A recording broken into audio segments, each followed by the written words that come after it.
Hi hello welcome to our channel. నేను మీ సిరి. ఈరోజు మనం చెప్పుకోబోయే కథ ప్రియనేస్తం పార్ట్ 112. కథలోకి వెళ్ళే ముందు స్టోరీని లైక్ చేసి అలాగే హైప్ చేయడం మిస్ చేయకండి ఫ్రెండ్స్. ఓకేనా? ఇక వచ్చేయండి. అయితే రోజు తిప్పండి, ఆమె మూతి తిప్పుకుంటూ అంది. అంతకంటే భాగ్యమా? సతిని పక్కన పెట్టుకుని షికారు చేయడం అంటే ఎవరు కాదంటారు? దానివల్ల బోల్డ లాభాలున్నాయి, అతడు భుజాలు కదిలిస్తూ అన్నాడు. అబ్బో, ఏంటో ఆ లాభాలు? కళ్ళు తిప్పుతూ అడిగింది. నెలవంకలా ఉన్న ఆమె నడుము వంపులో మెల్లిగా మీటాడు. అతని వైపు కొరకొరా చూసింది. ఇలాంటివి కొల్లలు. అతని మాటలకి మరోసారి మూతి తిప్పింది. ఇప్పుడు మీకు 4 ఏళ్ల కూతురు ఉంది, గుర్తు చేసింది. అయితే ఏంటటా? అన్నాడు కిచెన్ గట్టు మీద నుండి దిగేస్తూ. కాస్త అల్లరి తగ్గించాలి మరి. ప్రవర్తిక నవ్వుకుంటూ అంది. దానికి అర్థమే తెలియదు నాకు. ఆమెను వెనక నుంచి హత్తుకుని ఆమె చేసేది చూస్తున్నాడు. స్టవ్ ఆపేసి అతని వైపు తిరిగింది. మాటలు చెప్పడంలో ముందట్టారు. అర్థమే తెలియదంట. అతడి ముక్కుగొన మీద గిల్లింది. నిజంగా తెలీదు. ఆమెను ఇంకా దగ్గరికి లాక్కుంటుంటే, ఇప్పుడు తినాలని లేదా మీకు? అంటూ అతని కిచెన్ నుంచి బయటికి తోసింది. ఒక్కొక్కడిగా పాత్రలు డైనింగ్ టేబుల్ మీద సర్దింది. వెంటనే వచ్చేస్తా. గదిలోకి పరిగెత్తి ఫేస్ వాష్ చేసుకుని బయటకు వచ్చింది. ఇద్దరూ బోల్డని విషయాలు మాట్లాడుకుంటూ భోజనం ముగించారు. ఏవండి? ఆ అంటూ ఆమెని చూశాడు. ఏంటి అన్నట్టుగా. ఆశ్రమంలో 4 చిన్నపిల్లలు వచ్చారట. ఇప్పటి వరకు మనం చిన్నపిల్లల్ని తీసుకురాలేదు కదా. మేనేజర్ కాల్ చేసింది. మీరు లేరు కదా, నన్ను అడుగుతోందంది. ఏం చెప్పావు మరి అని అడిగాడు అర్జున్. గెస్ చేయండి. మీ కూతురు పనులు మాత్రమే గెస్ చేస్తారా? కళ్ళు ఎగరేసింది ప్రవర్తిక. అతను నవ్వి, ఏముంది, వాళ్ళని అక్కడే ఉంచమని తర్వాత మాట్లాడుకుందామని చెప్పి ఉంటాం, అంతే కదా అని చెప్తున్న అతన్ని ఆశ్చర్యంగా చూస్తూ, అచ్చం అలాగే అన్నాను అంది కళ్ళు వెడల్పు చేసి ప్రవర్తిక. అతను చిన్నగా నవ్వి, నీ గురించి ప్రత్యేకంగా చెప్పక్కర్లేదు కదా అని నవ్వేసింది. హాయిగా నవ్వేసి ఆమె కూడా అతని భుజం మీదుగా వంగి అతని చెంపకి ముద్దిచ్చింది. మీ కూతురన్నట్టు మీకు మ్యాజిక్ తెలుసా ఏంటి? ఆమె కళ్ళే ఎగరేయగా, ఆ తెలుసు, నీకు కూడా నేర్పించనా అని కనుబొమ్మలెత్తి అడిగాడు.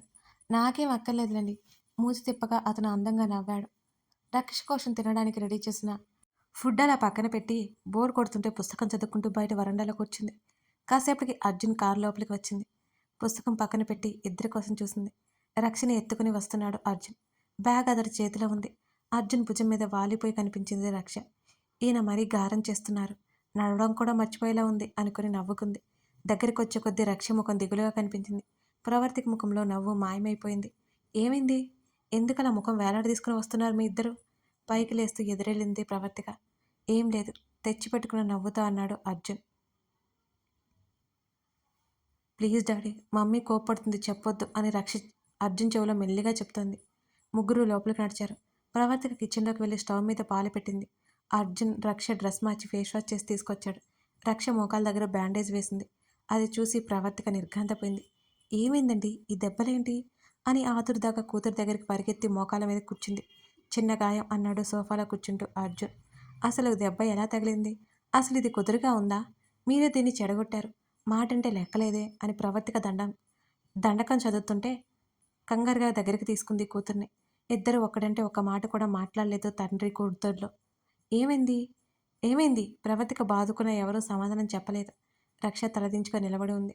అర్జున్ ముఖానికి పేపర్ అడ్డు పెట్టుకుని మౌనంగా కూర్చుని ఉన్నాడు. ప్రవర్తిక నాన్ స్టాప్గా ఇద్దరిని వాయిస్తోంది. మీరు ఎప్పటికీ మారరు. విసుగ్గా కిచెన్లోకి వెళ్ళిపోయింది. డాడీ, నువ్వు వెళ్ళి మమ్మీని కూల్చేయి అని అర్జున్కి సైగ చేసింది. తర్వాత చేద్దాంలే బంగారం, వెళ్ళు డాడీ. మమ్మీని కూల్చేయడం నీకంటే బాగా ఎవరికి రాదు. కూతురు మాటలకి నిట్టూర్చి మెల్లిగా కిచెన్ వైపు కదిలాడు అర్జున్. అటువైపు తిరిగి ఉంది ప్రవర్తిక. పొంగి పొరులుతున్న పాలని కూడా పట్టించుకోలేదు. టక్కున వెళ్ళి స్టవ్ ఆఫ్ చేశాడు అర్జున్. ఇప్పుడు ఎందుకు ఏడుస్తున్నావు? అర్జున్ అన్నాడు ఆమె భుజం చుట్టూ చేవేస్తూ. ఆమె చీర కొంగుతో ముఖం తుడుచుకుంది. మెల్లిగా అడుగులా అడుగు వేసుకుంటూ కిచెన్ దగ్గరికి వచ్చి తొంగి చూసింది రక్ష. అమ్మ ఏడుస్తున్నట్టు తెలిసి బుజ్జి ముఖం ముడుచుకుపోయింది దెబ్బకి. రోడ్డు మీద చిన్న కుందేలు పిల్ల కనిపించింది. ఒక బైక్ దానికి డాష్ ఇవ్వబోతుంటే బంగారం సేవ్ చేసింది. అలా కింద పడింది. చూడు ఎంత మంచి పని చేసిందో అని అర్జున్ అన్నాడు. నాకేమి చెప్పొద్దు. ఆ బైక్ దానికి తగిలితే అప్పుడు పరిస్థితి ఏంటి? ప్రవర్తిక ముఖం తిప్పేసుకొని అర్జున్ చేతిని తీసివేసింది. నేను వెంటనే తీసుకొచ్చేశాను, అతడు సర్ది చెప్పాడు. ఒకవేళ మీరు లేని సమయంలో అలా జరిగితే? నీలి నిన్న కళ్ళతో ప్రశ్నించింది ప్రవర్తిక. అర్జున్కి ఏం చెప్పలేదు. తర్వాత సరి చెప్పవచ్చులే అనుకొని ఊరుకున్నాడు అతను ఆ క్షణం. తన వల్ల అమ్మ నాన్న గొడవ పడుతున్నట్టు రక్షకి అనిపించింది. వారి మాటలు సరిగ్గా అర్థం కాలేదు కానీ అక్కడి నుంచి తల వేలాడదీసుకొని గదిలోకి వచ్చి మంచం మీద పడుకుంది రక్ష. అమ్మ ఏడుపే గుర్తొస్తుంది. అమ్మకి తనంటే బోల్డ్ ఇష్టం. ఇప్పుడు కూడా తనకి దెబ్బ తగిలితే అమ్మ ఏడుస్తుంది కానీ తను కావాలి అని కింద పడలేదు కదా. ఇక అమ్మ తనతో మాట్లాడదేమో ఆ మాట అనుకోగానే బుజ్జిదానికి బాగా ఏడుపొచ్చేసింది అసలు. ఇంకోసారి ఇలా జరగదు సరేనా, నేను చెప్తాను. అర్జున్ సర్ది చెప్పి ఆమెను బయటికి తీసుకొచ్చాడు. బయట ఆ కూతురు కనిపించలేదు అతనికి. ఇద్దరు ముఖముఖాలు చూసుకున్నారు ఏడిపోయిందని. గబగబా మెట్లెక్కి పై గదికి వెళ్లారు. బెడ్ మీద పడుకొని కనిపించింది. ఆరోగ్యం బాగాలేకపోతేనో తన మనసుకి కష్టం కలిగితేనే అలా ఉంటుంది. లేకపోతే ఎప్పుడూ ఏదో ఒకటి మాట్లాడుతూ తల్లిని విసిగిస్తూనే ఉంటుంది రక్ష. నిట్టూర్చి కూతురి దగ్గరికి వెళ్ళాడు అర్జున్. ప్రవర్తిక అక్కడి నుంచి బాల్కనీలోకి వెళ్ళిపోయింది. అక్కడే తన పక్కకు వాల్చి ఉయ్యల్లో కూర్చుంది. ఇక్కడ కొంచెం రిపీటెడ్ కంటెంట్ వచ్చిందండి. అది ఎడిటింగ్లో బై మిస్టేక్ వచ్చింది.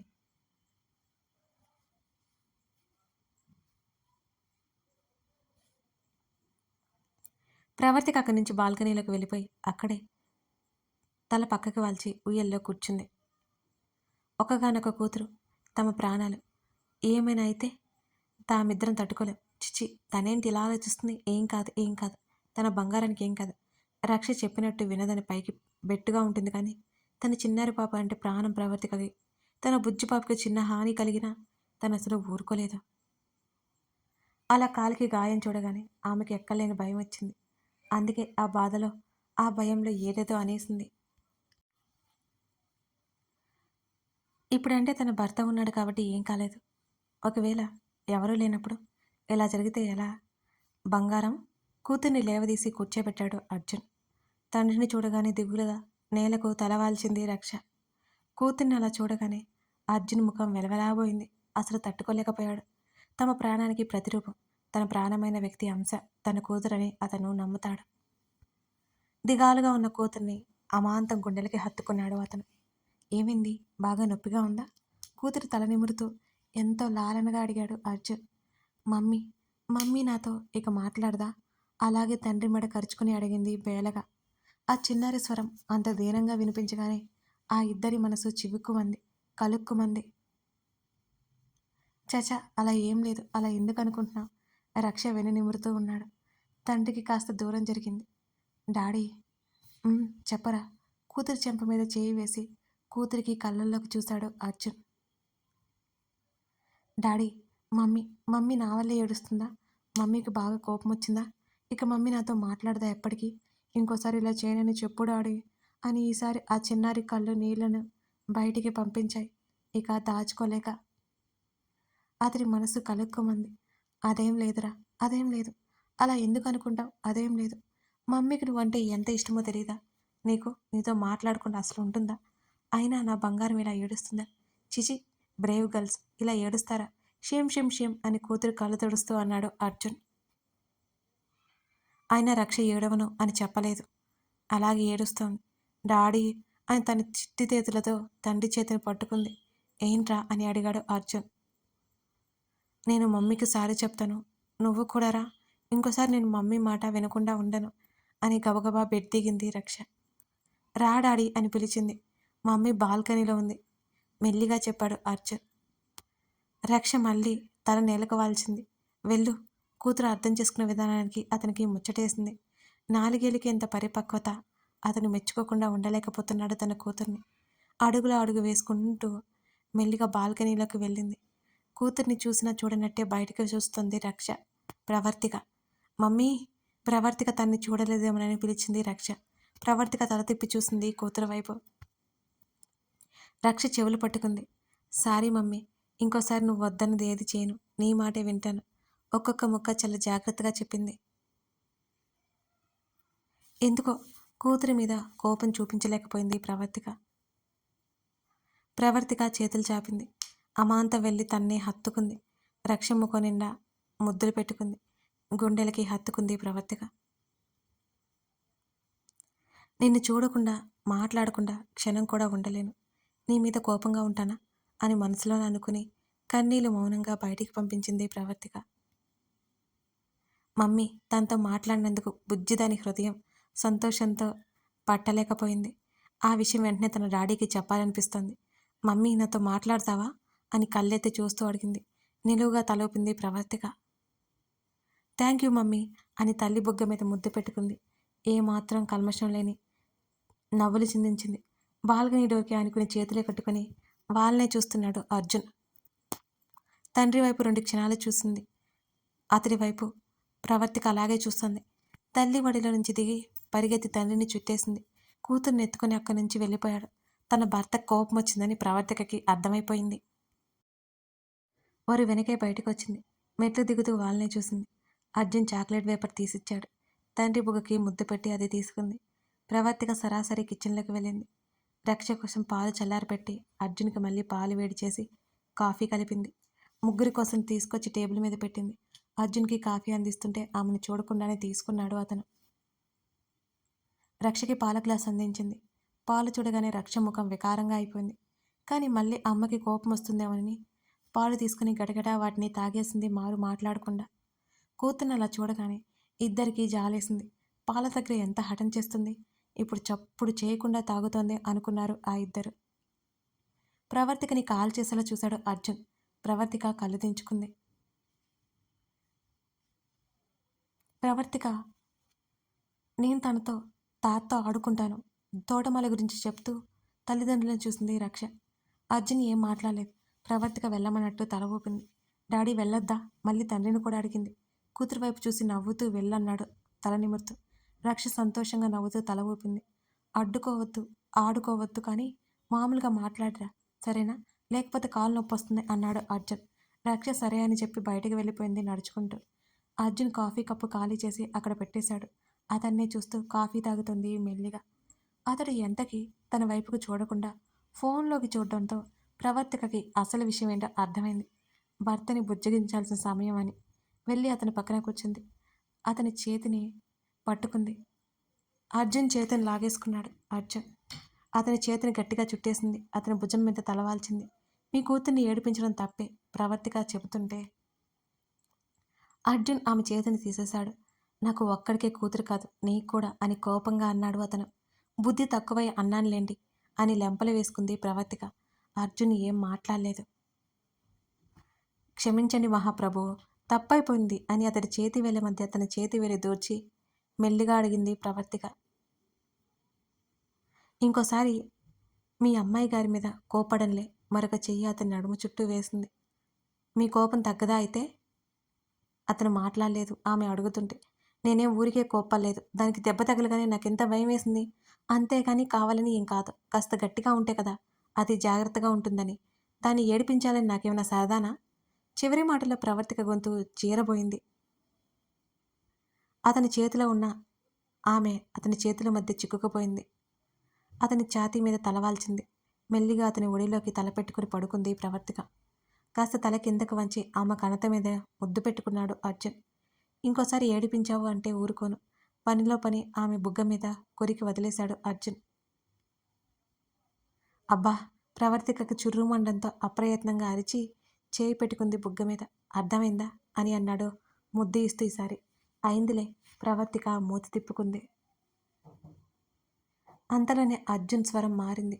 ప్లీజ్ కోపడుకో. బంగారం బాధపడదని అసలు చూడలేను అని అన్నాడు. నిటారుగా వెనక్కి వాలి కూర్చున్నాడు అతను. ఆమె వెంటనే లేచి కూర్చుంది. ప్రవర్తిక ఏదో మాట్లాడేసరికి డాడీ డాడీ అని అరుచుకుంటూ లోపలికి వచ్చేసింది రక్ష. ఇద్దరు కూతురు వైపు చూశారు. మరి ఆ ఇంట్లో ఒక పాప వచ్చింది డాడీ. నన్ను చూసి హాయ్ చెప్పింది అని హుషారుగా చెప్పింది రక్ష. ఎంతో సంబరంగా చప్పట్లు కొడుతోంది. అవునా, రేపు హాలిడే కదా, వెళ్ళి మాట్లాడదువులే సరేనా. ఇప్పుడు నువ్వు కూడా హాయ్ చెప్పొచ్చు. కూతుర్ని ఎత్తుకుని వడిలో కూర్చోబెట్టుకున్నాడు అర్జున్. రక్ష కోసం తను రెడీ చేసిన స్నాక్స్ తెచ్చి ఇచ్చింది ప్రవర్తిక. అర్జున్తో మాట్లాడుతూ ప్రవర్తిక పెడుతుంటే తింటోంది. రెడీ అవ్వండి, బయటికి వెళ్దాం అని అన్నాడు అర్జున్. ఎక్కడికి అన్నట్టు చూసింది ఆమె. బయటే డిన్నర్, అలా వెళ్ళేసి వద్దాం పదా అని అర్జున్ అన్నాడు. ప్రవర్తిక తల ఊపి రక్షణ తీసుకుని లోపలికి వెళ్ళిపోయింది. అర్జున్ ఫోన్ ఓపెన్ చేశాడు. అజయ్ నుండి మెసేజ్ ఉంది అతనికి. ఫ్రీగా ఉన్నప్పుడు కాల్ చేయమని. అజయ్ ఆ మెసేజ్ సారాంశం. అర్జున్ క్షణం ఆలస్యం చేయకుండా వెంటనే అజయ్కి కాల్ కలిపాడు. హలో అజయ్ అని అన్నాడు అతను. చాలా మామూలుగానే ఎప్పటిలా. హాయ్ అర్జున్. అజయ్ స్వరం చాలా మెల్లిగా వచ్చింది. ఏమైంది సడన్గా మెసేజ్ చేశావు?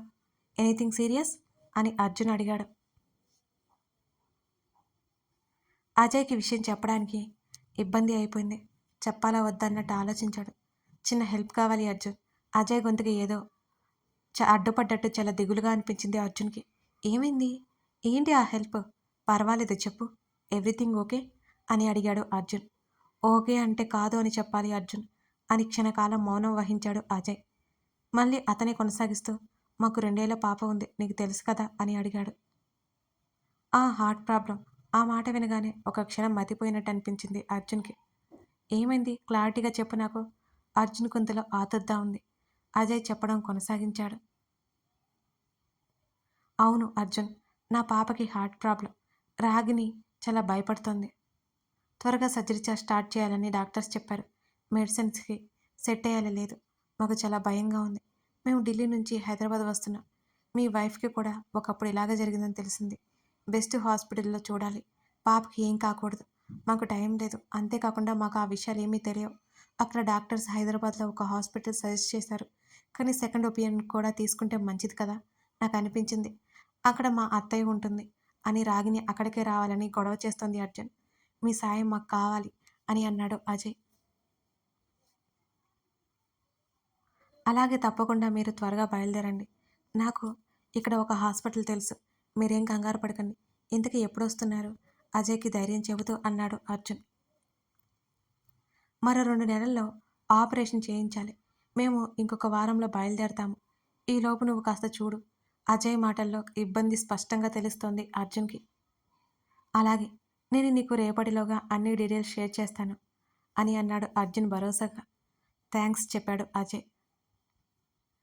ఈలోపు ఒక్కసారిగా పాప రిపోర్ట్స్ నాకు పంపించు. ఇక్కడ ఒపీనియన్ తీసుకుందాం. అర్జున్ కాల్ కట్ చేశాడు. కొన్ని క్షణాలు ఆలోచించి అతను గదిలోకి నడిచాడు. కథ కొనసాగుతోంది. కథ నచ్చితే లైక్ చేసి మీకేమనిపించిందో కామెంట్ చేయండి. అలాగే మన సిరి ఆడియో స్టోరీస్లో రాక్షసుడు అనే స్టోరీ ఆల్రెడీ ఎండ్ అయిపోయిందండి. అదొకసారి చూడండి. మీకైతే భలే నచ్చుతుంది. చదివిన వాళ్ళు మీ స్నేహితులకు కానీ కొత్త వాళ్ళకి కానీ రాక్షసుడు స్టోరీ గురించి సజెస్ట్ చేయడం మర్చిపోకండి. నిజంగానే చాలా బాగుంటుంది కదా. Thank you.